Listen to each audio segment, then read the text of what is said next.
ഇത് മനുഷ്യനെ എങ്ങനെ നിന്ദിക്കാതെ മനുഷ്യനെ തകർത്ത് കളയാമെന്ന് പറഞ്ഞുള്ള ചിന്താഗതിയോടെ ഇന്നത്തെ മനുഷ്യൻ മുമ്പോട്ട് പോവുകയാണ്.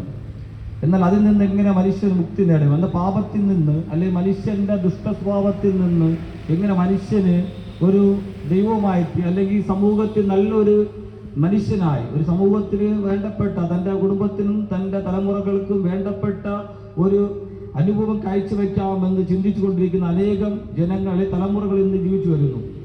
മനുഷ്യൻ എന്തുകൊണ്ട് ഈ കൊലപാതകങ്ങളും മദ്യപിച്ചുകൊണ്ട് മയക്കുമരുന്ന് ഉപയോഗിച്ചുകൊണ്ട് തൻ്റെ ശരീരത്തെ തന്നെ നശിപ്പിച്ചുകൊണ്ട് മനുഷ്യനെ തന്നെ ഉപദ്രവിച്ചുകൊണ്ട് പോകുന്ന ഒരു കാലഘട്ടമാണിന്ന്. എന്നാൽ അതിൽ നിന്ന് എങ്ങനെ മനുഷ്യന് അതിൽ നിന്നൊരു മാറ്റം വരുത്താം, അതിൽ നിന്ന് എങ്ങനെ മനുഷ്യന് അതിൽ നിന്ന് പിന്തിരിഞ്ഞ് നല്ല പ്രവർത്തികൾ ചെയ്യാം എന്ന ഒരു സന്ദേശമായാണ് ഞങ്ങളിവിടെ കടന്നു വന്നിരിക്കുന്നത്.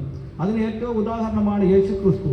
യേശുക്രിസ്തു ഈ ഭൂമിയിൽ കാണിച്ചു തന്നിട്ടുണ്ട് ഒരു മനുഷ്യൻ ഈ ഭൂമിയിൽ എങ്ങനെ ജീവിക്കണം, എങ്ങനെ നടക്കണം, എങ്ങനെ പെരുമാറണം, എന്ത് പറയണം, എന്ത് പറയണ്ട, എന്ത് ചിന്തിക്കേണ്ട എന്നെല്ലാം യേശുക്രിസ്തു ഈ ഭൂമിയിൽ കാണിച്ചു തന്നിട്ടാണ് യേശുക്രിസ്തു പോയത്. എന്നാൽ ആ പാത പിന്തുടരണമെങ്കിൽ നാം ചില ഭാഗങ്ങൾ നാം ക്രമീകരിക്കേണ്ടതുണ്ട്. മനുഷ്യനെ ഇന്ന് മുറ്റോട് മുടിച്ചുകൊണ്ടിരിക്കുന്ന ഒന്നാണ് മനുഷ്യന്റെ ഈ ലഹരി പദാർത്ഥങ്ങളുടെ ഉപയോഗം. മദ്യപിച്ചുകൊണ്ട് അല്ലെങ്കിൽ മയക്കുമരുന്ന് ഉപയോഗിച്ചുകൊണ്ട് പുകയില്ല മറ്റുള്ള ലഹരി പദാർത്ഥങ്ങൾ ഉപയോഗിച്ചുകൊണ്ട് മനുഷ്യൻ തൻ്റെ ശരീരത്തെ തന്നെ നശിപ്പിച്ചുകൊണ്ടിരിക്കുക എന്നാണ്. എന്നാൽ അവർ പറയുന്നത് ഈ മദ്യപിക്കുമ്പോൾ ഈ ലഹരി പദാർത്ഥങ്ങൾ ഉപയോഗിക്കുമ്പോൾ അവർക്ക് ശരീരത്തിൽ അല്ലെങ്കിൽ മാനസികമായ ഒരു ഉന്മാദം അവർക്ക് ലഭിക്കുന്നുണ്ട്. പക്ഷെ ഉന്മാദം ലഭിക്കുന്നതിനപ്പുറമായി അവർ ദൈവത്തിൽ നിന്ന് അകന്നു പോവുകയും മറ്റുള്ള മനുഷ്യരെ കൊണ്ട് തിന്മ ചെയ്യിപ്പിച്ചുകൊണ്ട് മനുഷ്യരുമായിട്ടുള്ള കൂട്ടായ്മ മനുഷ്യരുമായിട്ടുള്ള നന്മ ചെയ്യേണ്ട പ്രവൃത്തികളിൽ നിന്ന് മനുഷ്യന് വിരോധമായി പ്രവർത്തിച്ചുകൊണ്ടിരിക്കുകയാണ്. ഞാൻ പറയാനുള്ള കാരണമെന്ന് പറഞ്ഞാൽ ഒരു പിതാവ് മദ്യപിക്കുകയാണെങ്കിൽ തൻ്റെ കുടുംബത്തിൽ സമാധാനം ലഭിക്കുവാൻ വേണ്ടിയാണ് താൻ മദ്യപിക്കുന്ന തൻ്റെ ചിന്ത. എന്നാൽ തൻ്റെ കുടുംബത്തിൽ താൻ മദ്യപിച്ചുകൊണ്ടിരിക്കുമ്പോൾ തനിക്ക് ആ കൂട്ടുകാരോട് സ്നേഹിതരോട് ഇരിക്കുമ്പോൾ കുറച്ചു നേരത്തേക്ക് ആ സന്തോഷം ലഭിച്ചേക്കും. എന്നാൽ താൻ മദ്യപിച്ച് കുറച്ചുനാൾ കഴിയുമ്പോൾ തന്നെ തൻ്റെ മദ്യപാനത്തിൻ്റെ ആ ആസക്തിയിൽ നിന്ന് താൻ ധാരാളമായി അതിൻ്റെ പ്രവൃത്തിയിൽ അകപ്പെട്ടു പോകുകയാണ്. പിന്നെ ഒരിക്കലും തനിക്ക് ആ മദ്യപാനത്തിൽ നിന്ന് പുറത്തു വരാൻ കഴിയില്ല. അങ്ങനെ വരുമ്പോൾ താൻ തൻ്റെ കുടുംബത്തിൽ തൻ്റെ ഭാര്യയെ തല്ലുക, അല്ലെങ്കിൽ മകനെ തല്ലുക, മകളെ തല്ലുക, അല്ലെങ്കിൽ അപ്പനെ തല്ലുക, അമ്മയെ തല്ലുക, ഇങ്ങനെയുള്ള പ്രവൃത്തികൾ ചെയ്തുകൊണ്ട് അവൻ തൻ്റെ കുടുംബത്തിൻ്റെ താൻ സമാധാനം കണ്ടെത്തിയ ആ വസ്തുവിൽ നിന്ന് തന്നെ തനിക്ക് അസമാധാനത്തിന്റെ ആ പ്രവൃത്തിയിലേക്ക് കടന്നു പോവുകയാണ്. എന്നാൽ ഇത് മനുഷ്യൻ എന്തുകൊണ്ട് മനസ്സിലാക്കുന്നു? ഈ മദ്യം കൊണ്ട് മയക്കുമരുന്ന് കൊണ്ട് ഒരിക്കലും ഒരു മനുഷ്യൻ തൻ്റെ ജീവിതത്തിൽ നല്ല ഒരു ജീവിതം നയിക്കുവാൻ കഴിഞ്ഞിട്ടില്ല. മദ്യം എപ്പോഴും ഒരു മനുഷ്യനെ തകർത്തുകൊണ്ടിരിക്കുന്ന ഒന്നാണ്.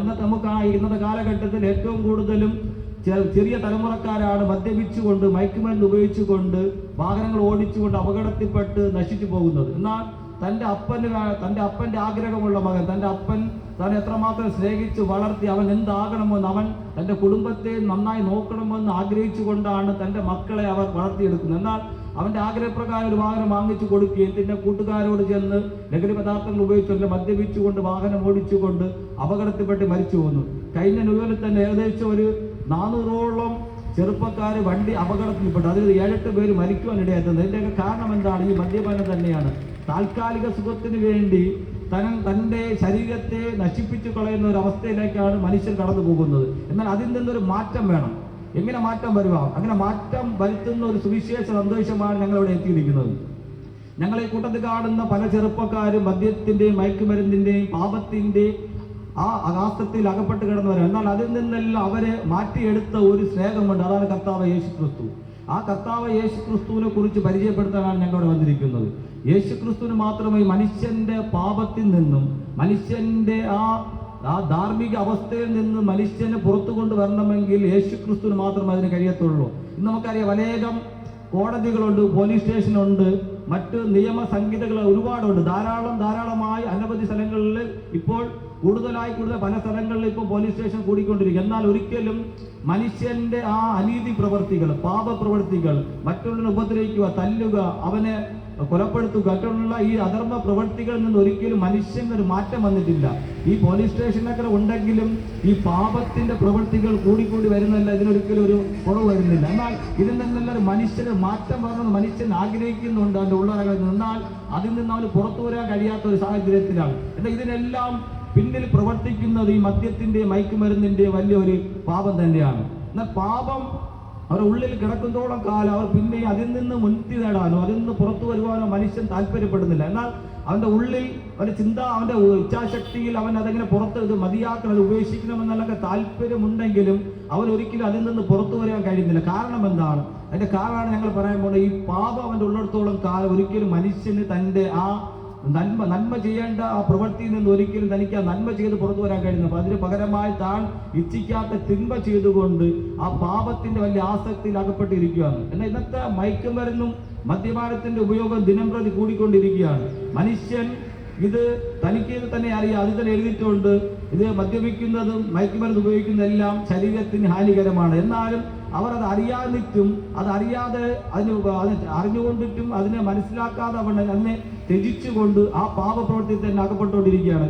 നമുക്ക് ഇന്ന് തന്നെ അറിയാം, ഈ കുഞ്ഞുങ്ങൾക്ക് കൊടുക്കുന്ന, ഇപ്പൊ ഗർഭിണികൾ കൊടുക്കുന്ന ഹോർലിക്സ് ആയിരുന്നാലും മറ്റുള്ള ഈ പ്രോട്ടീൻ അടങ്ങിയ ഭക്ഷണങ്ങളായാലും അതിൽ കൊടുത്തിരിക്കുന്നത് ഇത് കുഞ്ഞുങ്ങൾ കഴിച്ചു കഴിഞ്ഞാൽ അവർക്ക് ഗുണം, അത് വലിയ ഹെഡിങ്ങിൽ എഴുതി ഇതൊക്കെ നല്ല ഗുണമുണ്ട്. എന്നാൽ വെച്ചാൽ അത് ഏറ്റവും താഴെ തന്നെ എഴുതിയിട്ടുണ്ട് ഗർഭിണികൾക്കും കുഞ്ഞുങ്ങൾക്കും ഇത് കഴിക്കാൻ പാടില്ല.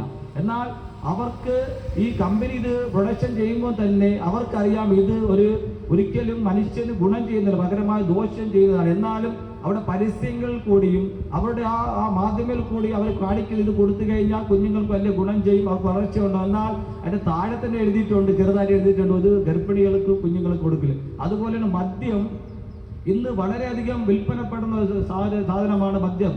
ഏറ്റവും കൂടുതൽ കേരളത്തിലാണ് മദ്യം വിറ്റഴിയുന്നത്. എന്നാൽ ഇതിൽ നിന്നും കറക്റ്റ് മനുഷ്യനറിയാം, ഇത് കഴിച്ചു കഴിഞ്ഞാൽ അവന്റെ ശരീരത്തിന്റെ ശാരീരിക അവസ്ഥയ്ക്ക് ബുദ്ധിമുട്ടുണ്ടാവും, അവന്റെ എന്തൊക്കെ കാര്യങ്ങളുണ്ട്, ശരീരത്തെ ബലഹീനമാവും, ശരീരത്തെ നശിപ്പിക്കുന്ന ഒരു മരുന്നാണ് ഈ മദ്യം. എന്നാൽ മനുഷ്യർക്ക് അത് അറിയാമെങ്കിലും മനുഷ്യനെ വിട്ടുപിരിഞ്ഞ് അല്ലെങ്കിൽ വിട്ടുകളഞ്ഞുകൊണ്ട് അതിൽ നിന്ന് മാറുവാൻ മനുഷ്യൻ താല്പര്യപ്പെടുന്നു. എന്നാൽ അതിന്മേൽ വ്യാപരിക്കുന്ന എന്താണ്?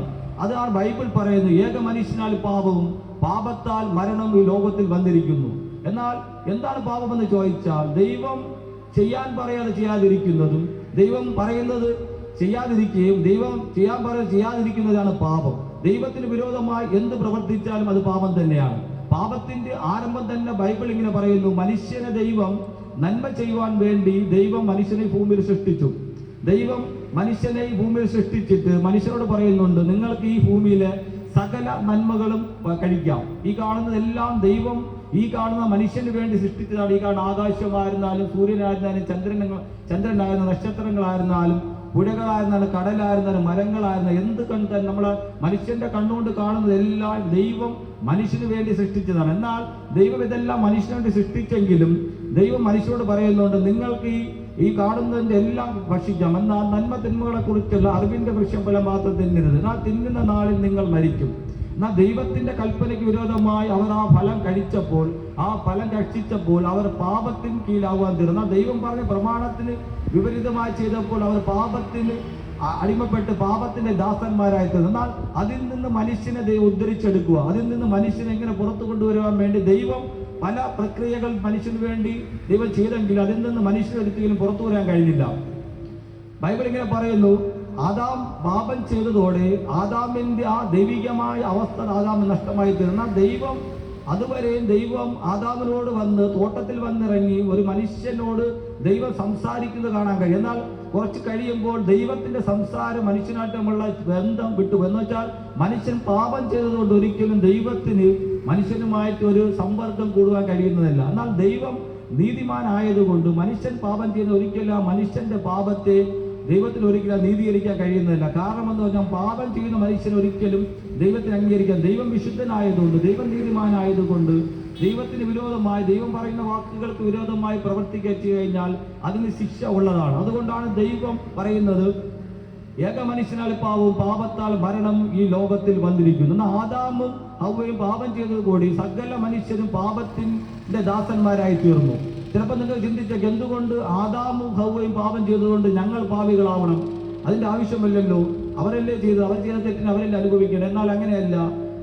ബൈബിൾ ഇങ്ങനെ പറയുന്നു, ഈ ഭൂതലത്തിലെങ്ങും കുടിയിരിക്കാൻ ദൈവം ഈ കാണുന്ന സകല മനുഷ്യരിൽ ആദാമിൽ നിന്നാണ് ദൈവം ഉത്ഭവിച്ചെടുത്തത്. അതുകൊണ്ട് പാപം ഒരു മനുഷ്യൻ ആദാമിൽ നിന്ന് ജനിച്ച സകല മനുഷ്യനും പാപത്തിന്റെ അടിമകൾ തന്നെയാണ്. ഞാനൊരു ഉദാഹരണ ചിന്ത പറയാം. എൻ്റെ മകൾക്ക് ഇപ്പോൾ 4 മാസം പ്രായമുണ്ട്.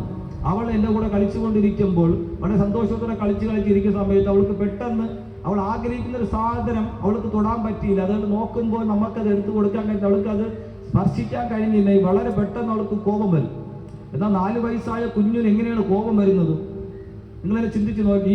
അപ്പം അവിടെ ഉള്ളിൽ കിടക്കുന്ന പാപം, എന്നാ മനുഷ്യൻ പാപം ചെയ്തപ്പോൾ, ആദാം പാപം ചെയ്തപ്പോൾ സകല മനുഷ്യന് പാപം അത് ആരംഭിച്ചു കഴിഞ്ഞു. ഒരിക്കലും ആ പാപത്തിന് മാറ്റം വരും. എന്നാൽ പാപത്തിൽ നിന്ന് മനുഷ്യനെ മുക്തി നേടുവാൻ വേണ്ടി, അതിൽ നിന്ന് ദൈവം മനുഷ്യനെ ഉദ്ധരിച്ചെടുക്കുവാൻ വേണ്ടിയിട്ടാണ് ദൈവം യേശുക്രിസ്തുവിനെ ഈ ഭൂമിയിലേക്ക് അയച്ചത്.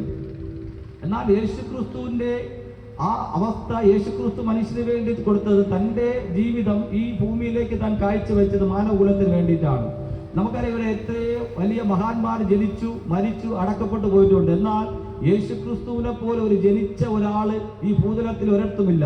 യേശുക്രിസ്തു മരിച്ചതുപോലെ മരിച്ചവരാരുമില്ല. യേശുക്രിസ്തു ഉയർത്തെഴുന്നേറ്റ പോലെ ആരെയും നമുക്ക് കാണിച്ചു തരാൻ കഴിയില്ല. യേശുക്രിസ്തു മരിച്ചതിന് ശേഷം ഈ ഭൂമിയിൽ 40ഓളം ദിവസങ്ങൾ ഈ ഭൂമിയിൽ മനുഷ്യർക്കും പ്രത്യക്ഷമായി നടക്കുവാനിടയായിരുന്നു. എന്നാൽ നമുക്ക് ചിന്തിച്ചാൽ ഇവിടെ എത്രയെത്ര മഹാന്മാർ ജനിച്ചു വളർന്നു. എന്നാൽ ഇവർക്കൊന്നും ആ ഒരു സങ്കല്പത്തിലോ ആ ഒരു മഹാവ്യക്തിത്വത്തെ പറയുവാനോ ചിന്തിക്കുവാനോ കഴിയാതെ യേശുക്രിസ്തു ഈ ഭൂതലത്തിലെങ്ങും അത്രമാത്രം ശക്തമായി പ്രവർത്തിച്ച ഒരു ദൈവമാണ് യേശുക്രിസ്തു. യേശുക്രിസ്തുവിന്റെ ഈ ഭൂതലത്തിലെ ജീവിതം തന്നെ നമുക്ക് പരിശോധിച്ചാൽ 33.5 വയസ്സോളം താൻ ഈ ഭൂമിയിൽ ജീവിച്ചത് മനുഷ്യന് വേണ്ടിയിട്ടാണ്. പലവരും വന്ന് തൻ്റെ ജാതിക്ക് വേണ്ടി, മതത്തിന് വേണ്ടി, തനിക്ക് വേണ്ടിയുള്ള തൻ്റെ ആദർശങ്ങൾക്ക് വേണ്ടി പല മഹാന്മാരും ഇവിടെ ജനിച്ചു വളർന്നു മരിച്ചടക്കപ്പെട്ടു പോയി. എന്നാൽ യേശുക്രിസ്തു മാത്രമാണ് ഈ ഭൂമിയിലേക്ക് ഇറങ്ങുന്ന മാനവകുലത്തെ സകല മനുഷ്യന്റെ പാപത്തിന് വേണ്ടി കാൽവരി ക്രൂശിൽ യാഗമായി തീർന്നത്.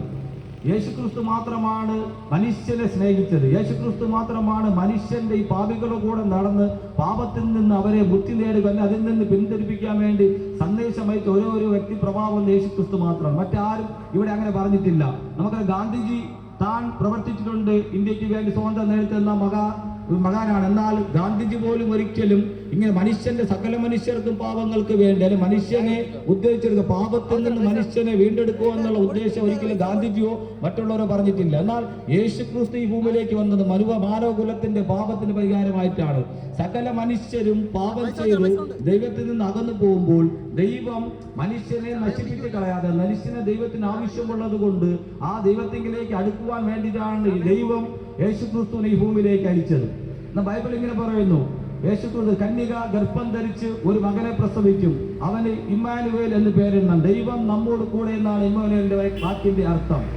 എന്നാൽ നമുക്ക് നോക്കാം, ഇവിടെ എത്രയെത്ര പലതരത്തിലുള്ള രാഷ്ട്രീയ പ്രസ്ഥാനങ്ങളുണ്ട്, മത നേതാക്കന്മാരുണ്ട്, പോലീസ് സ്റ്റേഷനുണ്ട്, കോടതികളുണ്ട്. എന്നാൽ നമുക്കൊരിക്കലും ഒരു മനുഷ്യനെ മനുഷ്യന്റെ പാപത്തിൽ നിന്ന്, മനുഷ്യന്റെ പാപപ്രവർത്തികളിൽ നിന്ന് അവരെ പിന്തിരിപ്പിക്കുവാനോ അവരെ പാപത്തിന്റെ ആ ബോധ്യം അവരെ ഉള്ളറയിൽ വെളിപ്പെടുത്തി കൊടുക്കുവാനോ ആരുമില്ലാതെ പോലീസ് സ്റ്റേഷനിൽ തന്നെ നമ്മൾ പലതരത്തിലുള്ള കേസുകളുണ്ട്. എന്നാൽ അവർ കേസ് കൊടുത്തതിന് ആ കേസ് കൊടുക്കുന്നതിന് വിപരീതമായി തന്നെയാണ് പ്രവർത്തിക്കുന്നത്. ഒരിക്കലും അവർ ആ ചെയ്ത തെറ്റിനെ നിങ്ങൾ ഇത് ചെയ്യരുത്, അല്ലെങ്കിൽ ഇത് ഒരിക്കലും ചെയ്യാൻ പാടില്ല എന്ന് പറഞ്ഞ് ഒരു താക്കീത് കൊടുക്കുക, അതിൽ നിന്ന് മാറിപ്പോകണമെന്നും ഒരിക്കലും ചെയ്യുന്നത്. എന്നാൽ പോലീസ് സ്റ്റേഷൻ തീരാത്തത് എന്ത് ചെയ്യും? കോടതിയിലേക്ക്, കോടതി തീരാത്തത് ജയിലിലേക്ക് അടയ്ക്കുന്നു. എന്നാൽ മനുഷ്യനെ പിന്നെയും അവന്റെ പാപത്തിന്റെ കീഴിലോട്ട് അവൻ മാറിപ്പോ. എന്നാൽ യേശുക്രിസ്തു ഈ ഭൂമിയിലേക്ക് കടന്നു വന്ന് മനുഷ്യനെ ഈ പാപത്തിൽ നിന്ന് പൂർണ്ണമായി ഉദ്ധരിച്ചെടുക്കുക എന്ന ഉദ്ദേശം കൊണ്ട് മാത്രമാണ്.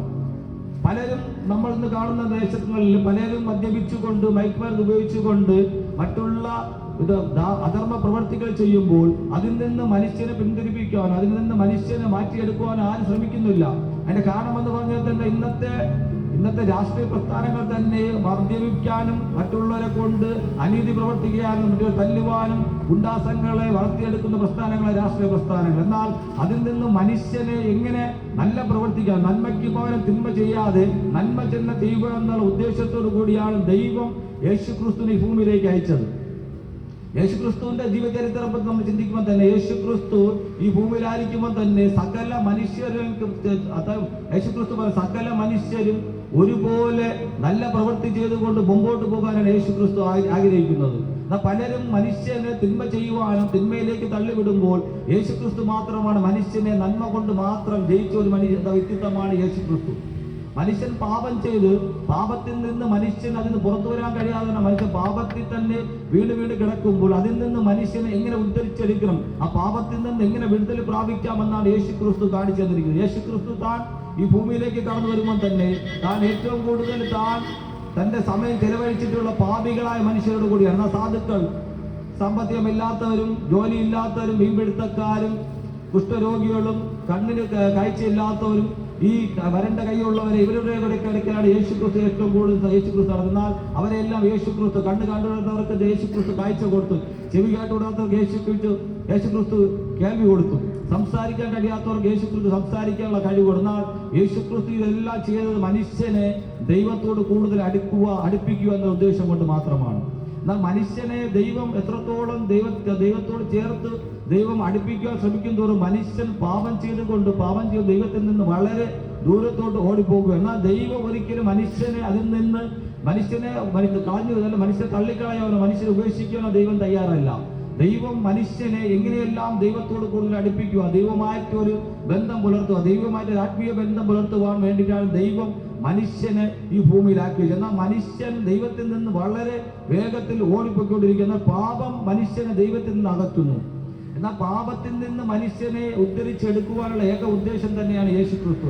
യേശുക്രിസ്തു ഈ ഭൂമിയിൽ കാണിച്ചതാണ് പാപം ചെയ്യാതെ എങ്ങനെ ഭൂമിയിൽ ജീവിക്കുന്ന. പല സ്നേഹിതന്മാരും ഞങ്ങളുടെ അയൽവാസികളൊക്കെ ഞങ്ങളോട് ചോദിക്കാറാണ്, നിങ്ങൾ എന്തിനാണ് ഇങ്ങനെ നടക്കുന്നത്? നിങ്ങൾക്ക് മദ്യപിച്ചുകൂടി, നിങ്ങൾക്ക് മയക്കുമരുന്ന് ഉപയോഗിച്ചിട്ട് എന്തിനാണ് ഈ സർട്ടിഫിക്കറ്റ് കൊണ്ട് നടക്കുന്നത്? അതിന്റെ ആവശ്യം എന്താണ്? എന്നാൽ നമ്മൾ എപ്പോഴും നമ്മുടെ ശരീരത്തെ നാം നശിപ്പിച്ചുകൊണ്ട് ദൈവം നമുക്ക് തന്ന ഈ ശരീരം ദൈവത്തെ ആരാധിക്കുവാൻ, ദൈവത്തെ മഹത്വപ്പെടുത്തുവാൻ വേണ്ടി തന്ന ശരീരമാണ് നമ്മുടെ ശരീരം. ഈ ശരീരത്തെ നാം നശിപ്പിക്കുന്നവരെ ബൈബിൾ പറയുന്നത് ദൈവത്തിന്റെ മന്ദിരത്തെ നശിപ്പിക്കുന്ന ദൈവം നശിപ്പിക്കുന്ന നമ്മുടെ ശരീരത്തെ നശിപ്പിച്ചുകൊണ്ട് നമുക്ക് എന്ത് നേട്ടമാണ് ഉണ്ടാകുന്നത്? ഒരു നേട്ടം ഉണ്ടാകുന്നത്. എന്നാൽ ദൈവത്തിന്റെ കൽപ്പനകൾ അനുസരിച്ചുകൊണ്ട് ദൈവത്തിന്റെ പ്രവൃത്തികളിലേക്ക് ദൈവം നന്മ ചെയ്യുവാൻ ആഗ്രഹിക്കുക, നന്മ പ്രവൃത്തികൾ ചെയ്യുവാൻ നാം താല്പര്യപ്പെട്ടാൽ നാം ദൈവം ആഗ്രഹിക്കുന്ന പ്രകാരം ദൈവം നമുക്കൊരു നിത്യത എന്നുള്ള ഒരു ഭവനം നമുക്ക് വേണ്ടി ഒരുക്കി വെച്ചിരിക്കുന്നു. എന്നാൽ പലപ്പോഴും ആൾക്കാർ പറയാറുണ്ട്, ഇങ്ങനെ സംഭവം ഉണ്ടോ? മരണത്തിനപ്പുറം ഒരു ജീവിതമുണ്ടോ? അതൊക്കെ വെറും കെട്ടുകഥയിൽ വെറുതെ മനുഷ്യൻ വെറുതെ സമയം പോകാനും അവരുടെ ലാഭങ്ങൾക്കും മതങ്ങൾക്കും അവരുടെ ദൈവങ്ങൾക്കും വേണ്ടി മാറ്റിവെക്കുന്ന ചില സമയങ്ങളാണ് അത്. ഒരിക്കലുമല്ല. യേശുക്രിസ്തു ഭൂമിയിൽ കാണിച്ച യേശുക്രിസ്തു ജനിച്ചപ്പോൾ ജനനം, യേശുക്രിസ്തുവിന്റെ മരണം, യേശുക്രിസ്തുവിന്റെ ഈ ഭൂമിയിലെ ജീവിതം, യേശുക്രിസ്തുവിന്റെ അടക്കം, യേശുക്രിസ്തു ഈ മരണത്തിന് ശേഷം യേശുക്രിസ്തു ഉയർത്തുന്നതിനെല്ലാം ഈ നിത്യത എന്നുള്ളൊരു കാര്യം മനുഷ്യന് മനസ്സിലാക്കി തരുവാൻ വേണ്ടിയിട്ടാണ്. എന്നാൽ മനുഷ്യൻ അതിനെ തെറ്റിദ്ധരിച്ചുകൊണ്ട് അങ്ങനെ സംഭവമില്ല എന്ന് പറഞ്ഞാൽ അവരുടെ രക്ഷയെ അവർ നഷ്ടമാക്കി കളയുന്നു. ഒരിക്കലും ഈ ഭൂമി കൊണ്ട് അവസാനിക്കുന്നതല്ല മനുഷ്യന്റെ ജീവിതം. അങ്ങനെയാണെങ്കിൽ ഒരിക്കലും യേശുക്രിസ്തു ഞങ്ങൾക്ക് പറയില്ലായിരുന്നു, ഞാൻ ഒരു ഭവനം നിങ്ങൾക്ക് വേണ്ടി ഒരുക്കുന്നു, ഞാൻ ഭവനം ഒരുക്കിയിട്ട് ഞാൻ മടങ്ങി വരും, നിങ്ങളെ ചേർത്തുള്ളൂ. അത് യേശുക്രിസ്തുവിന്റെ വലിയൊരു വാക്തത്വം തന്നെയാണ്. ഒരിക്കലും മനുഷ്യന് മരണത്തിനപ്പുറം ഒരു ജീവിതമില്ലാതെ ഒരിക്കലും ചിന്തിക്കരുത്. മരണത്തിനപ്പുറം ഒരു ജീവിതമുണ്ട്. ഒരു മനുഷ്യൻ ശരീരത്തിലിരിക്കുമ്പോൾ നല്ലതായാലും തീയതായാലും ചെയ്യുമ്പോൾ ദൈവത്തിന്റെ ന്യായാസനത്തിന് മുമ്പാകെ വരേണ്ടി വരും. എന്നാൽ ദൈവം മനുഷ്യനെ നന്മ ചെയ്യുവാൻ ഈ ഭൂമിയിലേക്ക് ദൈവം മനുഷ്യനെ സൃഷ്ടിച്ചപ്പോൾ തിന്മ ചെയ്തിട്ടുണ്ട്, തിന്മയുടെ പ്രവൃത്തി മനുഷ്യൻ അനുഭവിച്ചിട്ടില്ല. എന്നാൽ അതിൽ നിന്നൊരു പരിഹാരമാണ് യേശുക്രിസ്തു നമുക്ക് വേണ്ടി കാൽവരി ക്രൂശിൽ ചൊരിഞ്ഞത്. യേശുക്രിസ്തു ഭൂമിയിലേക്ക് കടന്നു വന്ന മനുഷ്യന്റെ പാപങ്ങൾക്ക് മുക്തി നേടുവാനും മനുഷ്യനെ ദൈവത്തോടും മനുഷ്യൻ ദൈവവുമായിട്ടുള്ള ബന്ധം നഷ്ടപ്പെട്ട ഏദൻ തോട്ടത്തിൽ നഷ്ടപ്പെട്ട ആ അനുഭവത്തിലേക്ക് ദൈവം മനുഷ്യനെ തിരിച്ചു കൊണ്ടുവരാൻ വേണ്ടിയിട്ടാണ് യേശുക്രിസ്തു ഈ ഭൂമിയിലേക്ക് കടന്നു വന്നത്. യേശുക്രിസ്തുവിന്റെ ജീവിതത്തെ നമ്മൾ പരിശോധിക്കുമ്പോൾ നമുക്കറിയാം, യേശുക്രിസ്തു തന്നെ എന്ത് പറഞ്ഞാലും താൻ അതിന് വിപരീതമായി പറയാതെ കൊണ്ട് എന്തും സഹിച്ചുകൊണ്ട് ക്ഷമിച്ചുകൊണ്ട് തന്റെ ജീവിതം 33.5 വയസ്സോളം താൻ ഈ ഭൂമിയിൽ ജീവിച്ചു കാണിച്ചു കൊടുത്ത് മനുഷ്യൻ പാപം ചെയ്യാതെ, മറ്റുള്ളവർ ഉപദ്രവിക്കാതെ, മറ്റുള്ളവർക്ക് വിപരീതമായി പ്രവർത്തിക്കാതെ ജീവിക്കാമെന്ന് യേശുക്രിസ്തു ഭൂമിയിൽ കാണിച്ചു കൊടുത്തു. യേശുക്രിസ്തുവിന് മാത്രമാണ് നമുക്കുടെ പാപത്തിൽ നിന്ന് പരിഹാരം വരുത്താൻ കഴിയും. മറ്റുള്ള ഒരു മനുഷ്യർക്കോ മറ്റുള്ള ഇത് കാണുന്ന നമുക്ക് ആർക്കും പാപത്തിൽ നിന്ന് പരിഹാരം വരുത്താൻ കഴിയുകയില്ല. എന്നാൽ പാപം നിങ്ങൾക്ക് ചോദിക്കാം, പാപം എന്താണോ? പാപം എങ്ങനെ കടന്നു പോകുന്ന നമുക്ക് ചിന്തിക്കാം. പാപം ഒരിക്കലും ഒരു മനുഷ്യന്റെ ശരീരത്തിൽ ഉണ്ടാകുന്ന രോഗമല്ല. മനുഷ്യന്റെ ശരീരത്തിൽ ഉണ്ടാകുന്ന രോഗമായിരുന്നെങ്കിൽ നമുക്ക് എന്തെങ്കിലും ഹോസ്പിറ്റലിൽ കൊണ്ട് കാണിച്ച് ചികിത്സിച്ച് മാറ്റാമായിരുന്നു. എന്നാൽ അത് അങ്ങനെ ചെയ്യാൻ കഴിയുകയില്ല. മനുഷ്യന്റെ ഒരു മാനസിക വിഭ്രാന്തിയാണെങ്കിൽ നമുക്ക് മെന്റൽ ഹോസ്പിറ്റലിൽ കൊണ്ട് ഷോക്ക് അടുപ്പിച്ച് മാറ്റാം. ഒരിക്കലും പാപം ഒരു മാനസിക വിഭ്രാന്തിയില്ല.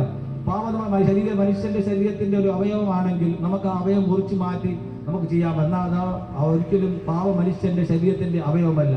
പാപം മനുഷ്യൻ അവന്റെ ജന്മത്താൽ ലഭിച്ച ഒരു പ്രക്രിയയാണ് പാപമെന്ന്. ഒരിക്കലും മനുഷ്യൻ നമുക്ക് കൊണ്ട് നമ്മുടെ ചിന്ത കൊണ്ടോ നമ്മുടെ ബുദ്ധി കൊണ്ടോ മനുഷ്യന്റെ കഴിവുകൊണ്ടോ ഒരിക്കലും പാപത്തെ നമുക്ക് മാറ്റുവാൻ കഴിയില്ല. അങ്ങനെയാണെങ്കിൽ നമുക്ക് പാപം നമുക്ക് മാറ്റാൻ കഴിയും. പോലീസ് സ്റ്റേഷനെ കൊണ്ട് 2 അടി കൊടുപ്പിച്ച് മാറ്റാം. ഒരിക്കലും പാപം അങ്ങനെ മാറ്റാം. പാപത്തിന് പരിഹാരം വരണമെങ്കിൽ യേശുക്രിസ്തു കാൽവരി ക്രൂശിൽ യേശുക്രിസ്തു കാൽവരി ക്രൂശിൽ മരിച്ചത് മനുഷ്യന്റെ മാനവകുലത്തിന്റെ പാപത്തിന്റെ പരിഹാരം മാറ്റാണ്. നാം ആ പാപം യേശുക്രിസ്തു എന്റെ പാപത്തിന് പരിഹാരമായി കാൽവരി ക്രൂശിൽ മരിച്ച നാം സ്വന്തം ഹൃദയം കൊണ്ട് വിശ്വസിച്ച് അത് യേശുക്രിസ്തു എനിക്കാണെന്ന് പറഞ്ഞ് മരിച്ചതെന്ന് ഏറ്റു പറഞ്ഞാൽ മാത്രമേ നമുക്ക് ആ പാപത്തിൽ നിന്ന് വിടുതൽ പ്രാപിക്കാൻ കഴിയും. എന്നാൽ ഏക മനുഷ്യനാൽ പാപവും പാപത്താൽ മരണവും ലോകത്തിൽ വന്നതുപോലെ ആ ഏക മനുഷ്യനായ യേശുക്രിസ്തു പാപം ചെയ്യാതെ കാൽവരി ക്രൂശിൽ സകല മനുഷ്യർക്കും വേണ്ടി പാപത്തിന് പരിഹാരമായതുകൊണ്ട് നമുക്കും ആ പാപത്തിന്റെ രക്ഷ ദൈവം നമുക്ക് ദാനമായി തന്നിരിക്കുന്നു. അത് നമ്മളൊന്നും ചെയ്യേണ്ട കാര്യമില്ല. നമ്മൾ കുന്നുകളോ മലകളോ മറ്റുള്ള പുണ്യപ്രദേശങ്ങളോ മറ്റുള്ള മലകളിൽ ചവിട്ടുവാനോ അല്ല ധർമ്മങ്ങളോ ദാനങ്ങളോ ചെയ്താലൊന്നും പാപത്തിന് പരിഹാരം ലഭിക്കില്ല. പാപത്തിന് പരിഹാരം അങ്ങനെ യേശുക്രിസ്തു മാത്രമാണ്. യേശുക്രിസ്തുവിനെ നാം സ്വന്തം രക്ഷിതാവായ യേശുക്രിസ്തു എന്റെ പാപങ്ങൾക്ക് വേണ്ടി, എന്റെ രോഗങ്ങൾക്ക് വേണ്ടി, എന്റെ പാപത്തിന്റെ ആസക്തികൾക്ക് വേണ്ടി യേശുക്രിസ്തു മരിച്ചു എന്ന് താം സ്വന്തം ഹൃദയം കൊണ്ട് ചിന്തിച്ചാൽ, അത് വിശ്വസിച്ചു കഴിഞ്ഞാൽ നമുക്ക് പാപത്തിന് പരിഹാരം ലഭിക്കും. യേശുക്രിസ്തുവിന് മാത്രമേ മാനവകുലത്തിന്റെ പാപത്തിന് പരിഹാരം വരുത്തുവാൻ കഴിയുകയുള്ളൂ. ഒരിക്കലും നമുക്ക് ഒരു മനുഷ്യനെ കൊണ്ടോ നമ്മൾ പുണ്യങ്ങൾ ചെയ്താലോ, നമ്മൾ ഒരു മറ്റുള്ള മനുഷ്യന് ഒരു വീട് വെച്ച് കൊടുത്തതുകൊണ്ടോ, അവനൊരു വാഹനം വാങ്ങി കൊടുത്തതുകൊണ്ടോ, അവന്റെ മകളെ കല്യാണം നടത്തി കൊടുത്തുകൊണ്ടോ അല്ലെങ്കിൽ എന്തെങ്കിലും സൽപ്രവർത്തികൾ ചെയ്തതുകൊണ്ട് ഒരിക്കലും പാപത്തിന് പരിഹാരം ലഭിക്കില്ല. പാപത്തിന് പരിഹാരം ലഭിക്കണമെങ്കിൽ യേശുക്രിസ്തു മാത്രമാണ് ഏക രക്ഷ എന്ന് യേശുക്രിസ്തു മാത്രമേ മനുഷ്യന്റെ പാപത്തിൽ നിന്ന് മുക്തി ലഭിക്കുവാൻ കഴിയുകയുള്ളൂ. നാം പലപ്പോഴും ചിന്തിച്ചേക്കാം, എന്താണ് പാപം ചെയ്തത് കൊണ്ട് ഒരിക്കലും നാം അങ്ങനത്തെ നമുക്കുള്ള രക്ഷ നഷ്ടമാകി പോകും എന്നായിരിക്കും നിങ്ങൾ ചിന്തിക്കുക. അത് ചിന്ത നല്ലതാണ്. എന്നാലും ഒരിക്കലും പാപത്തിൽ നിന്ന് നമുക്ക് ഒരിക്കലും മുക്തി നേടണമെങ്കിൽ നാം നമ്മുടെ ഉള്ളറകളിൽ നിന്ന് തന്നെ നമ്മുടെ യേശുക്രിസ്തുവിനെ സ്വന്തം രക്ഷിതാവായി സ്വീകരിച്ചാൽ മാത്രമേ നമുക്ക് ആ പാപത്തിൽ നിന്ന് മുക്തി ലഭിക്കുകയുള്ളൂ. ഒരിക്കലും പാപം നമ്മുടെ ഉള്ളറകളിൽ നിന്ന് അത് മാറ്റാൻ ലഭിക്കുകയില്ല. എന്നാൽ നമ്മൾ യേശുക്രിസ്തുവിനെ നാം സ്വന്തം രക്ഷിതാവായി സ്വീകരിക്കുക, യേശുക്രിസ്തുവിനെ നാം വിശ്വസിക്കുകയും ചെയ്യുമ്പോഴാണ് നമുക്ക് ആ പാപത്തിൽ നിന്നുള്ള, നമുക്ക് ആ ഉള്ളറകളിൽ നിന്ന് ആ പാപത്തിന്റെ ആ ചിന്ത കടന്നു വരും. എന്നാൽ ചിലർ പാപം ചെയ്താൽ അവർ പറയുന്ന പാപം ഞാൻ ചെറിയ പാപമല്ല ചെയ്തല്ലോ, വലിയ പാപമല്ലല്ലോ, ഞാൻ ചെയ്ത ചെറിയ തെറ്റല്ലേ, ഒരാൾ ചീത്ത വിളിച്ച പാവമാണ്, അത് നമ്മളെ ഈ ഭൂമിയിൽ ആയിരിക്കും മനുഷ്യൻ ചെയ്യുന്നതല്ലേ. അങ്ങനെയല്ല, നമ്മൾ എന്ത് ചെയ്താലും ദൈവം പറയുന്ന വിപരീതമായ ഒരു മനുഷ്യനെ എന്ത് പറഞ്ഞാൽ വിപരീതമായി അവനെ നാം ദുഷിച്ച വാക്കുകളെ ചിന്ത കൊണ്ട് ചിന്തിച്ചാൽ തന്നെ അത് പാപം തന്നെയാണ്. എന്നാൽ അതിൽ നിന്ന് മുക്തി നേടണമെങ്കിലാണ് നാം യേശുക്രിസ്തുവിനെ സ്വന്തം രക്ഷിതാവായി സ്വീകരിക്കുന്നത്. യേശുക്രിസ്തു നമുക്ക് ഈ ഭൂമിയിൽ കാണിച്ചത്, യേശുക്രിസ്തുവിനെ കാൽവരി ക്രൂശിലേക്ക് കൊണ്ടുപോയി യേശുക്രിസ്തുവിന്റെ മുഖത്ത് താഴെ തുപ്പുന്നുണ്ട്, അവനെ ചമ്മട്ടി കൊണ്ട് അടിക്കുന്നു, അവന് പല ഭാഷകൾ കൊണ്ട് അവനെ വിപരീതമായി സംസാരിക്കും. എന്നാൽ അതൊക്കെ യേശുക്രിസ്തു സഹിച്ചുകൊണ്ട്, അത് കേട്ടുകൊണ്ട്, ചിരിച്ചുകൊണ്ട് താൻ കാൽവരി ക്രൂശിലേക്ക് താൻ യാഗമായത് തന്റെ സകല മനുഷ്യന്റെ പാപത്തിന് പരിഹാരമായിട്ടാണ്. ജനമേ, ഈ ദേശത്തിലുള്ളവരെ ഞങ്ങൾ പറയാം, നിങ്ങൾ ഈ പാപത്തിന്റെ ആശ്രയത്തിലായിട്ടുണ്ടെങ്കിൽ, പാപത്തിൽ നിന്ന് നിങ്ങൾക്ക് വിട്ടുപിരിയാൻ, മദ്യത്തിന്റെ മയക്കുമരുന്നിന്റെ മറ്റുള്ള മേഖലയിൽ നിങ്ങൾക്ക് വിട്ടുപിരിയാൻ കഴിയുന്നില്ല, നിങ്ങൾ ഇത്ര മാത്രം ചിന്തിച്ചാൽ യേശുക്രിസ്തുവിനെ നിങ്ങൾ സ്വന്തം രക്ഷിതാവായി സ്വീകരിച്ചു കഴിഞ്ഞാൽ നിങ്ങൾക്ക് പാപത്തിൽ നിന്ന് മുക്തി ലഭിക്കും. നിങ്ങൾ അതിനൊന്നും ചെയ്യേണ്ട കാര്യമില്ല. നിങ്ങളുടെ ഉള്ളിലുള്ള കൊണ്ട് നിങ്ങളുടെ മനസ്സുകൊണ്ട് ചിന്തിച്ച യേശുക്രിസ്തു എന്റെ പാവങ്ങൾക്ക് വേണ്ടി കാൽവരി ക്രൂശിൽ മരിച്ചു, യാഗമായി തീർന്നു, ഞാൻ വിശ്വസിക്കുന്നു. നിങ്ങൾ ഉള്ളുകൊണ്ട് ചിന്തിച്ചാൽ മാത്രമേ നിങ്ങളുടെ സകല പാപങ്ങളിൽ നിന്ന് നിങ്ങൾക്ക് മുക്തി ലഭിക്കാൻ കഴിയും. അല്ലാത്ത പക്ഷം നിങ്ങൾക്ക് ഒരിക്കലും ഞങ്ങൾ പറയുന്ന ഒരു നിത്യത എന്നൊരു ദേശത്തേക്ക് നിങ്ങൾക്ക് അവകാശമാക്കാൻ കഴിയില്ല. യേശുക്രിസ്തുവിൽ കൂടി മാത്രമേ നിങ്ങൾക്ക് ആ ദൈവം ആഗ്രഹിക്കുന്ന ആ സ്ഥലം, ദൈവത്തിന്റെ ഭവനമായ ആ സ്വർഗീയ കൂടാരത്തിലേക്ക് കടക്കണമെങ്കിൽ നിങ്ങളുടെ ഉള്ളറകളിൽ പാവങ്ങളെ വിട്ടുകളഞ്ഞ് നിങ്ങൾ യേശുക്രിസ്തുവിനെ സ്വന്തം രക്ഷിതാവായി സ്വീകരിക്കണം. യേശുക്രിസ്തുവിന് മാത്രമേ നിങ്ങളുടെ പാപങ്ങളെ രക്ഷിക്കുവാനും പാപത്തിൽ നിന്ന് മാറ്റം തരുവാൻ, നിങ്ങൾക്ക് ഈ മരണത്തിനപ്പുറമായി ഒരു ജീവിതം ലഭിക്കണമെങ്കിൽ യേശുക്രിസ്തുവിന് മാത്രമേ കഴിയുകയുള്ളൂ. ബൈബിളിൽ ഇങ്ങനെ ഒരു കഥ പറയുന്നു, യേശുക്രിസ്തു പറയുന്നു, ധനവാനായ മനുഷ്യരും ഒരു ലാസറും. ധനവാനെന്ന മനുഷ്യൻ ദിവസവും ആഡംബരത്തോടെ നല്ല വസ്ത്രങ്ങൾ ധരിച്ച് നല്ല ഭക്ഷണം കഴിച്ചുകൊണ്ട് താൻ ദിനം പ്രതി ആഡംബരത്തോടെ ജീവിച്ചു. എന്നാൽ ലാസർ എന്ന് പറയുന്ന ഒരു മനുഷ്യൻ, താൻ ഒരു കുഷ്ഠരോഗിയാണ്, താൻ ശരീരം മുഴുവനും വ്രണം പിടിച്ചുകൊണ്ട് താൻ ഈ ധനവാന്റെ പടിപ്പുരയ്ക്കൽ കിടന്നുറങ്ങി. നമ്മൾ ആരെങ്കിലും ഒരു നാറ്റം പിടിച്ച ഒരു മനുഷ്യനെ, അല്ലെ വ്രണം പിടിച്ച കുഷ്ഠരോഗം പിടിച്ച ഒരു മനുഷ്യനെ നമ്മളെ വീട്ടിന്റെ മുറ്റത്ത് കയറ്റി ഒരിക്കലും കയറി, ഒരു പട്ടി വന്നാൽ തന്നെ നമ്മൾ ഓട്ടിച്ചു വിടും. എന്നാൽ ഈ ധനവാൻ എന്ന മനുഷ്യൻ ഈ ലാസറിനെ തന്റെ ഭവനത്തിന്റെ മുമ്പിൽ കിടത്തി ഉറക്കുകയും തനിക്ക് ആവശ്യമായ ഭക്ഷണം കൊടുക്കുകയും ചെയ്യുന്നുണ്ട്. എന്നാൽ ഇവർ രണ്ടുപേരും മരിക്കുവാനിടയായിട്ടുണ്ട്. എന്നാൽ മരിച്ചപ്പോൾ ഈ ലാസർ അബ്രഹാമിന്റെ മടി അല്ലെങ്കിൽ പർദീസ് എന്ന് പറയുന്നിടത്തേക്ക് പോകാനിടയായി. എന്നാൽ ഈ ധനവാനോ പാതാളത്തിലേക്ക് പോകാനിടയായി. പാതാളത്തിൽ ചെന്നപ്പോഴാണ് അദ്ദേഹം മനസ്സിലാക്കി മരണത്തിനപ്പുറം ആ ഒരു ജീവിതമുണ്ടെന്ന്. താൻ അവിടെ നിന്ന് നിലവിളിച്ച് കരയാനിടയായി തീർന്നു, അബ്രഹാം പിതാവേ, ആ ലാസർ എങ്ങോട്ട് അയക്കണമേ, ഞാൻ വിരലിലെ നനച്ചുകൊണ്ട് എന്റെ നാവിനെ തണുപ്പിക്കണമേ എന്ന്. എന്നാൽ അബ്രഹാം പിതാവ് അവിടെ വിളിച്ചു പറയുന്നു, ഞങ്ങൾക്ക് ആർക്കും അങ്ങോട്ട് വരാനോ നിങ്ങൾക്ക് ഇങ്ങോട്ടോ കടന്നു വരാൻ കഴിയുകയില്ല, കാരണം ഇത് തമ്മിലൊരു പിളർപ്പാണ്. ദൈവജനമേ, ഇവിടുത്തെ നാട്ടുകാരുടെ രീതി പറയാനോ, അതുപോലെ നമ്മൾ എപ്പോഴും ഈ കിട്ടുന്ന നല്ല അവസരങ്ങൾ നമ്മൾ നഷ്ടമാക്കി ഒരിക്കലും കളയരുത്. അല്ലെങ്കിൽ ധനവാൻ നിലവിളിച്ച് കരഞ്ഞതുപോലെ മരണത്തിനപ്പുറമായ ഒരു ജീവിതമുണ്ടെന്ന് നിങ്ങൾ അന്ന് ചിന്തിക്കേണ്ടി വരും. അപ്പൊ ധനവാന്റെ ആ സമയം, ധനവാൻ നല്ല പ്രവൃത്തികളാണ് ഭൂമിയിൽ ചെയ്തത്. തന്റെ ആ ലാസർ നല്ല ഭക്ഷണം കൊടുത്തുകൊണ്ട് തന്റെ ഭവനത്തിന്റെ മുമ്പിൽ കിടത്തുക എന്നുള്ള ഏറ്റവും വലിയ നല്ല പ്രവൃത്തി തന്നെയാണ്. മറ്റുള്ളവർ തന്നെ തള്ളിക്കളഞ്ഞിട്ട് ധനവാൻ അയാളെ തള്ളിക്കളയാതെ നല്ല കാര്യങ്ങൾ ചെയ്തു കൊടുത്തു. എന്നാൽ തനിക്ക് ആ ദൈവത്തിന്റെ രാജ്യമായ സ്വർഗരാജ്യം അവകാശം ലഭിക്കാതെ താൻ തള്ളപ്പെടുവാനിടയായത്. കാരണം എന്തുകൊണ്ടാണ്? താൻ ഈ ഭൂമിയിലായിരുന്നപ്പോൾ ദൈവം എന്താണ്, ദൈവത്തിന്റെ സ്നേഹം എന്താണ്, ദൈവത്തിന്റെ പ്രവൃത്തി എന്തെന്ന് താൻ അത് അറിയാതെ അത് തള്ളിക്കളഞ്ഞു. താൻ നിലവിളിച്ച് കരഞ്ഞിട്ട് തനിക്ക് ആ സ്ഥലത്തേക്ക് കടന്നു വരാൻ പറ്റാത്ത അവസ്ഥയാകാതെ നിങ്ങൾക്ക് ആയിപ്പോകരുത്. എന്നാൽ അബ്രഹാം പിതാവിനോട് അദ്ദേഹം അവസാനം അപേക്ഷിക്കുന്നത്, എന്റെയും ആ 4-5 സഹോദരന്മാരുണ്ട്, അവരോടത്ത് ഈ ലാസറിനെ ഒന്ന് അയച്ച് അവരോടൊന്ന് പറയണം, ഇങ്ങനെ സംഭവമുണ്ട്, മരണത്തിനപ്പുറം ഒരു ജീവിതമുണ്ട്, മരണം കഴിഞ്ഞാലും ഒരു ജീവിതമുണ്ടെന്ന് അദ്ദേഹത്തോട് എന്റെ സഹോദരന്മാരെ അറിയിക്കുന്നത്. എനിക്ക് വന്ന ആ കഷ്ടത, എനിക്ക് വന്ന ഈ നരകത്തിൽ അവരെ എത്തിക്കാതിരിക്കുക ഒന്ന് പറയണമേ എന്ന് പറയും. എന്നാൽ ആ അബ്രഹാം പിതാവ് പറയുന്നു, അവിടെ മോശയും പ്രവാചകന്മാരുണ്ട്, അവർ പറഞ്ഞിട്ടും അവർ കേട്ടില്ലെങ്കിൽ നിന്റെ അതേ അവസ്ഥ തന്നെ നിനക്കുണ്ടാവും. എന്നാൽ തന്റെ ആ ചിന്ത, തന്റെ സഹോദരന്മാരെ കുറിച്ചുള്ള സ്നേഹം, സഹോദരന്മാർക്കും ഈ അവസ്ഥ വരരുതെന്ന് താൻ ചിന്തിച്ചത് കൊണ്ടാണ് താൻ ഇങ്ങനെ പറഞ്ഞത്. അതുപോലെ ഞങ്ങൾ ഇവിടെ വന്ന് പറയുന്നു, ഞങ്ങൾക്കും നമ്മളെ അറിഞ്ഞ സത്യം, ഞങ്ങൾ അറിയുന്ന ഈ സന്തോഷം, എന്നാൽ മരണത്തിനപ്പുറമായ ജീവിതമുണ്ടെന്ന് ഞങ്ങൾ അറിഞ്ഞതുപോലെ നിങ്ങളും അത് അറിയുക, നിങ്ങൾ മനസ്സിലാക്കുക എന്ന ഉദ്ദേശത്തോടു കൂടിയാണ് ഞങ്ങൾ ഈ ദേശത്തേക്ക് കടന്നു വന്നിരിക്കുന്നത്. ഞങ്ങളുടെ വിലപ്പെട്ട സമയങ്ങളും നമ്മളുടെ മറ്റുള്ള ജോലി തിരക്കുകളെല്ലാം നമ്മൾ ഉപേക്ഷിച്ചുകൊണ്ട് ഇവിടെ കടന്നു വന്നിരിക്കുക. നിങ്ങളും ഈ നരകത്തിൽ അകപ്പെട്ടു പോകാതെ ദൈവം ആഗ്രഹിക്കുന്ന, ദൈവത്തിന്റെ ഇഷ്ടപ്പെട്ട, ദൈവത്തിന്റെ ഭവനമായ സ്വർഗഭവനത്തിലേക്ക് നിങ്ങളും എത്തിച്ചാൽ ഞങ്ങളെ കൂടെ ഒരുമിച്ച് നിങ്ങളും എത്തണമെന്ന ആഗ്രഹം കൊണ്ട് മാത്രമാണ് ഞങ്ങൾ ഈ ദേശത്തേക്ക് കടന്നു വന്ന് ഞങ്ങൾ ഈ സമയം ചെലവഴിച്ചുകൊണ്ട് ഞങ്ങൾ പല മേഖലയായിരുന്നില്ല ഞങ്ങളിവിടെ കടന്നു വന്നിരിക്കുന്നത്. നിങ്ങളും ഈ സന്തോഷം എന്തെന്ന് നിങ്ങളും അറിയണം. ആ യേശുക്രിസ്തുവിന്റെ രക്ഷ, യേശുക്രിസ്തു പറയുന്ന രക്ഷ എന്താണ് നിങ്ങൾ അറിയണം. നിങ്ങളും ആ ദേശത്തിലേക്ക് ഞങ്ങളെ കൂടെ ഒരുമിച്ച് കടന്നു വരുന്ന ആഗ്രഹത്തോടു കൂടി മാത്രമാണ് ഞങ്ങൾ ഇവിടെ കടന്നു വന്നിരിക്കുന്നത്. നിങ്ങൾ ചിലപ്പോൾ തള്ളിക്കളഞ്ഞിരിക്കും, ചിലപ്പോൾ നിങ്ങൾക്കത് ഉൾക്കൊള്ളുവാൻ കഴിഞ്ഞില്ലെന്ന് വരെയൊക്കെ. എന്നാൽ നിങ്ങൾ ഒന്ന് ചിന്തിച്ചാൽ മാത്രം മതി. ഒരിക്കലും മനുഷ്യൻ മരിച്ചു കഴിഞ്ഞാൽ ഒരിക്കലും മനുഷ്യന്റെ ആത്മാവ് മരിച്ചു പോകുന്നില്ല. മനുഷ്യന്റെ ആത്മാവ് അത് നിർമ്മിച്ച് അതിന്റെ ഉടമസ്ഥനായ ദൈവത്തിന്റെ അടുക്കിലേക്ക് തന്നെ പോകേണ്ടി വരും. എന്നാൽ അതിന്റെ ശിക്ഷാവിധിയിൽ നിങ്ങൾ അകപ്പെട്ടു പോകാതെ നിങ്ങൾ സ്വർഗീയമായ ദൈവത്തിന്റെ ആ ഭവനത്തിലേക്ക്, സ്വർഗഭവനത്തിലേക്ക് നിങ്ങളും എത്തിച്ചേരുവാൻ ഞങ്ങൾ ആഗ്രഹിക്കുന്നു. അങ്ങനെ ആർക്കെങ്കിലും താല്പര്യമുണ്ട് മരണത്തിനപ്പുറമായ ജീവിതത്തിലേക്ക് നിങ്ങൾക്ക് ആ ജീവിതം ആഗ്രഹിക്കുന്ന ആരെങ്കിലും നിങ്ങൾ ഈ പരിസരത്ത് ഉണ്ടെങ്കിൽ നിങ്ങൾക്ക് വേണ്ടി ഞങ്ങളെ ദൈവദാസന്മാരായി പ്രാർത്ഥിക്കാൻ പോവുകയാണ്.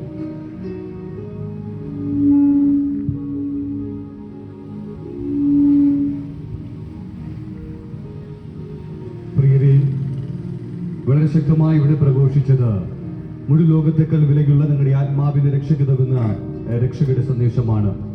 ഈ സന്ദേശം നിശ്ചയമായി നിങ്ങളുടെ ജീവിതത്തിൽ ഒരു രൂപാന്തരത്തിനും അനുഗ്രഹത്തിനും നിങ്ങൾ അനുഭവിക്കുന്ന ഏതൊരു വ്യതകൾക്കും ഉത്തരമായി തീരുവാനിടയായി തീരും.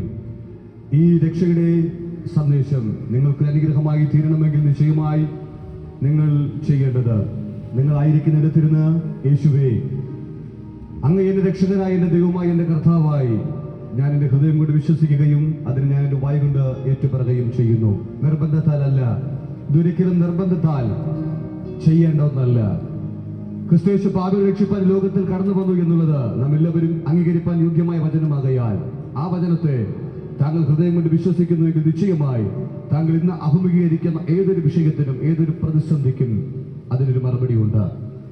നിങ്ങൾക്ക് ലോകത്തിൽ എവിടെയൊക്കെ ഓടിയിട്ടും ലഭിക്കാത്ത ചോദ്യത്തിന്റെ ഉത്തരം യേശു ക്രിസ്തു നിങ്ങൾക്ക് നൽകി തരുവാൻ ഇടയായി തീരും. ഒരുപക്ഷെ മദ്യത്തിനും മയക്കുമരുന്നിന്റെ ഉപയോഗത്താൽ തകർന്നുപോയ ഒരു കുടുംബത്തിലെ ശേഷിപ്പാണ് താങ്കളെങ്കിൽ, താങ്കളുടെ തലമുറകൾ മദ്യത്തിനും മയക്കുമരുന്നിനും അടിമപ്പെട്ട മാതാവിന്റെ പിതാവിനെ കരുതാത്ത ഒരു ജീവിതമാണ് നയിക്കുന്നതെങ്കിൽ നിശ്ചയമായി ഈ യേശുവിനെ ആ തലമുറയിലേക്ക് ഒന്ന് പകർന്നു കൊടുക്കുക. നിശ്ചയമായി യേശു ക്രിസ്തു നിങ്ങളുടെ ജീവിതത്തെ അനുഗ്രഹിപ്പാൻ ഇടയായി തീരും. ആയതിലേക്ക് ഒരു വാക്ക് ഞങ്ങൾ പ്രാർത്ഥിക്കുവാൻ സന്തോഷിക്കുന്നു. കണ്ണുകളടയ്ക്കാം, പ്രാർത്ഥിക്കാം. മഹാപരിശുദ്ധനായ